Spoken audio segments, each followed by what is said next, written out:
Le gouvernement ivoirien a annoncé à l'issue du Conseil des ministres extraordinaire de ce lundi 13 juillet 2020, la création d'une zone opérationnelle dans le nord, face à la montée de l'insécurité aux frontières entre la Côte d'Ivoire, le Mali et le Burkina Faso, marquée ces derniers mois par la présence de groupes armés terroristes. Le Conseil des ministres extraordinaire tenu ce lundi sous la présidence du chef de l'État Alassane Ouattara a vu le décret portant création de la zone opérationnelle nord adopté.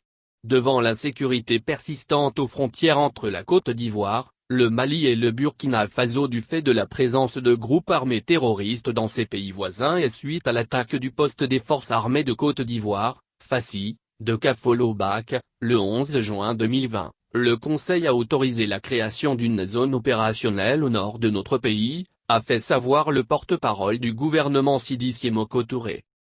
Expliquant que cette zone opérationnelle a pour objectif de renforcer les capacités opérationnelles des troupes déployées dans le cadre de l'opération Frontière étanche, particulièrement dans la partie nord de la Côte d'Ivoire, puis de disposer d'un commandement unique pour les opérations militaires et pour toutes les activités relevant de la défense opérationnelle du territoire en vue d'une meilleure coordination entre l'ensemble des forces de défense et de sécurité en service dans la zone concernée. Des éléments de l'Union des forces armées de Côte d'Ivoire, FACI. Des éléments de l'Union des forces armées de Côte d'Ivoire, FACI. Aussi permettra-t-elle d'organiser la défense civile en matière de lutte contre le terrorisme, et d'en assurer la coordination avec les opérations militaires, et enfin de créer les conditions des longs séjours des officiers à responsabilité pour une meilleure connaissance du terrain, des populations, des différents animateurs et coordonnateurs des opérations. Rappelons qu'une attaque des forces armées ivoiriennes FACI, à Kafolo dans la nuit du mercredi 10 au jeudi 11 juin 2020, a enregistré 12 morts dont 11 militaires et un gendarme. Cette attaque a laissé planer le doute sur le dispositif de sécurité de l'armée ivoirienne. Pour l'heure, l'on ne sait pas comment cette zone opérationnelle sera mise en œuvre ni son commandement.